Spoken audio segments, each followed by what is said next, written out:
11174,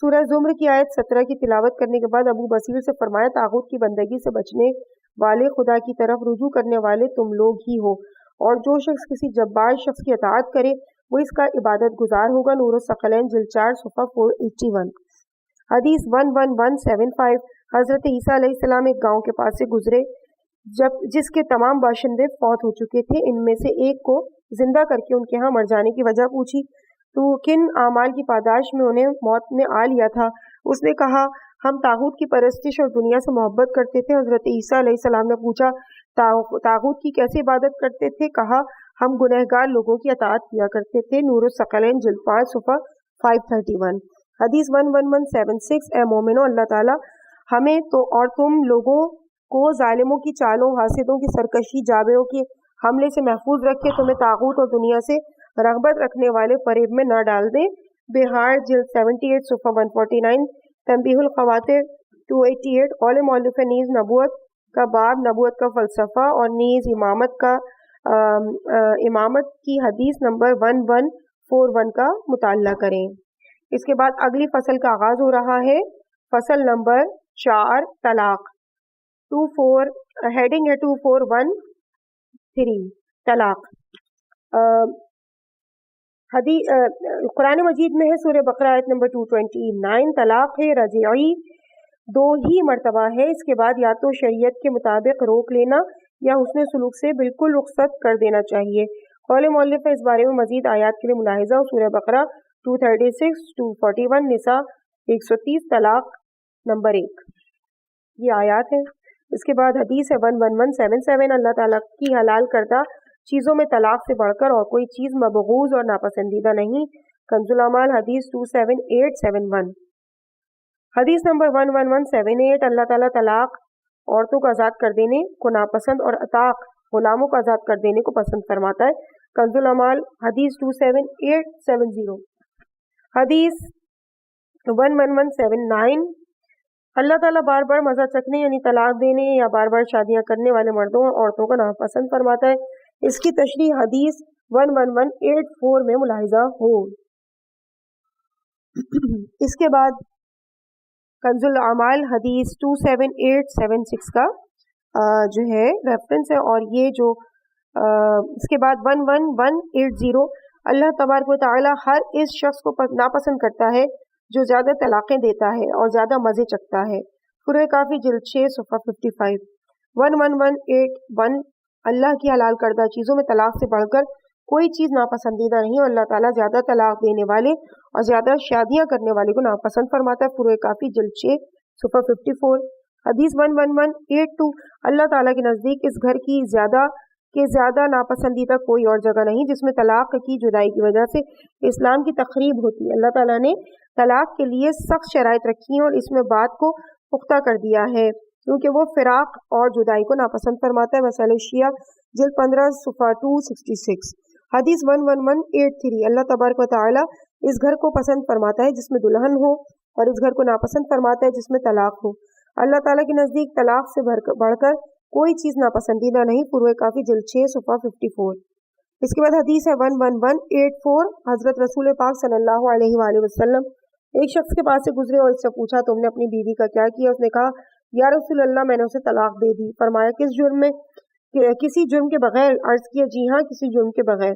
راوی کہتا ہے اس شخص نے پھر کسی سے تزویج کی اور حضرت صلی اللہ علیہ وآلہ وسلم کا وہاں سے گزر ہوا تو اس سے پوچھا کہ تم نے کیا شادی کر لی؟ اس نے کہا جی ہاں۔ فرمایا پھر کیا ہوا؟ اس نے کہا پھر اسے بھی طلاق دے دی۔ فرمایا کسی قصور کے بغیر؟ کہا جی ہاں کسی قصور کے بغیر۔ پھر اس نے ایک اور شادی کی، جناب وہاں سے گزرے اور پوچھا شادی کی؟ اس نے کہا جی ہاں۔ پوچھا بیوی کے ساتھ کیا کیا؟ اس نے عرض کیا اسے بھی طلاق دے دی۔ فرمایا کسی جرم کے بغیر؟ کہا جی بغیر کسی جرم کے۔ یہ سن کر حضرت صلی اللہ علیہ وآلہ وسلم نے فرمایا اللہ تبارک و تعالی ہر اس مرد اور عورت کو ناپسند فرماتا ہے، یا باروایت یہ کہ اس پر لعنت کرتا ہے جو زیادہ شادیاں کرتے ہیں۔ فروع کافی جلد 6 صفحہ 54۔ اگلی ہیڈنگ ہے 2414، متعلقہ کی اپنے سابق شوہر سے دوبارہ تزویج۔ سورہ بقرہ آیت نمبر 230۔ پھر اگر تیسری بار عورت کو طلاق بائن دے دے تو اس کے بعد جب تک وہ دوسرے مرد سے نکاح نہ کر لے وہ پہلے شوہر کے لیے حلال نہیں۔ حدیث ہے 11185، ابن فضال کہتے ہیں یا ابن فضال، میں نے حضرت امام رضا علیہ السلام سے پوچھا آخر کیا وجہ ہے کہ جب کوئی مرد اپنی بیوی کو طلاق بائن دے دے تو عدت کے بعد اس سے اس وقت تک دوبارہ نکاح نہیں کر سکتا جب تک کہ وہ کسی دوسرے مرد سے نکاح نہ کرے؟ امام نے فرمایا اللہ تعالیٰ نے انسان کو 2 مرتبہ طلاق کا اختیار دیا ہے اور فرمایا کہ طلاق رجعی 2 ہی مرتبہ ہے، اس کے بعد یا تو شریعت کے مطابق روک لینا چاہیے یا اس نے سلوک سے بالکل رخصت کر دینا چاہیے۔ سورہ بقرہ آیت نمبر 229۔ یہ تیسری طلاق کے بارے میں ہے، چونکہ خداوند عالم کو تیسری طلاق پسند نہیں، لہٰذا اللہ تعالیٰ نے تیسری طلاق میں عورت کو اس کے سابق شوہر پر یعنی مرد پر حرام قرار دے دیا ہے جب تک کہ وہ کسی دوسرے مرد سے نکاح نہ کر لے اور وہ اسے برضا و رغبت طلاق نہ دے دے یا فوت نہ ہو جائے۔ عدت کے گزارنے کے بعد اس سے دوبارہ نکاح نہیں کر سکتی یا اس کے لیے لوگ طلاق کو معمولی اور حقیر نہ جانے اور عورتوں کو نقصان نہ پہنچائے۔ وسائل الشیعہ جلد 15 صفحہ 359 من لا يحذر الفقی عیون اخبار رضا اور علل الشرائع کا بھی ریفرنس ہے۔ حدیث 11156 محمد بن سنان نے حضرت امام رضا علیہ السلام کی خدمت میں چند چیزوں کی وجوہات کے بارے میں تحریر کیا۔ امام علیہ السلام نے ان کی وجوہات بتائی۔ منجملہ 3 طلاقوں کے متعلق بھی تحریر فرمایا، چونکہ پہلی طلاق سے تیسری طلاق تک کے درمیان فریقین کے سوچنے کی کافی مہلت مل جاتی ہے، ہو سکتا ہے ان میں رغبت پیدا ہو جائے، یا اگر غصے کی وجہ سے طلاق ہوئی تھی تو غصہ ختم ہو چکا ہوتا ہے۔ ساتھ ہی نافرمان عورتوں کے لیے سزا اور دھمکی بھی ہے کہ اپنے شوہر کی نافرمانی سے باز آ جائے۔ بس تیسری طلاق میں عورت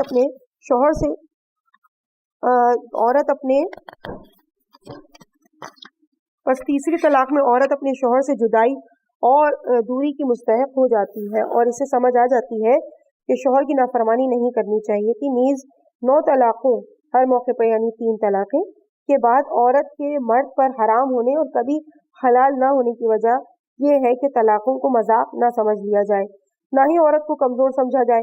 مرد بھی اپنے امور میں صحیح سوچ سے کام لے، بیدار رہے، عبرت حاصل کرے اور دونوں فریقوں کو 9 طلاقوں کے بعد دوبارہ جمع ہونے سے مایوسی ہو جائے۔ وسائل الشیعہ جلد نمبر 15 صفحہ 360 عیون اخبار رضا علل الشرائع من لا يحذر الفقی۔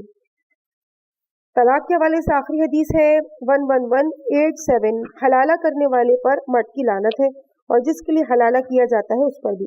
کنز الاعمال حدیث 9783۔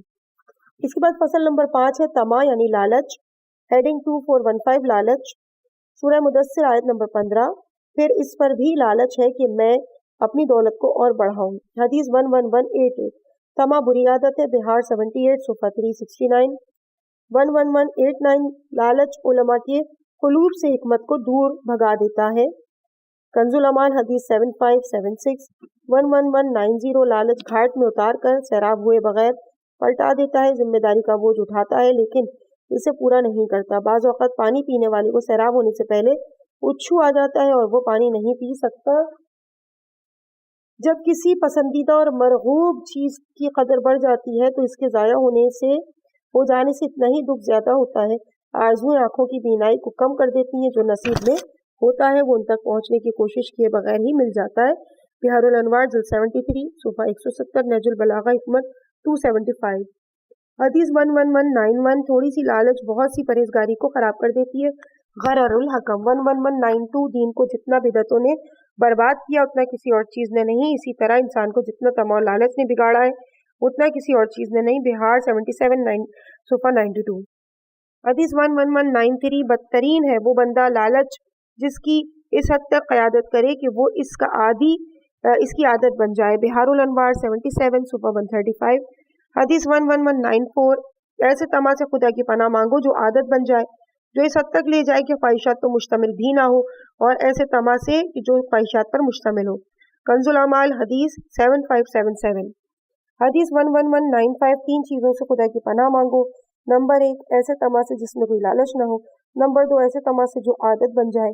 نمبر 3 ایسے طمع سے جو خواہشات کی لالچ تک لے جائے۔ کنز الاعمال حدیث 7583۔ حدیث 11196 ایسے طمع سے خدا کی پناہ مانگو جو عادت میں تبدیل ہو جائے اور جو کسی لالچ تک لے جائے۔ کنز الاعمال حدیث 7584۔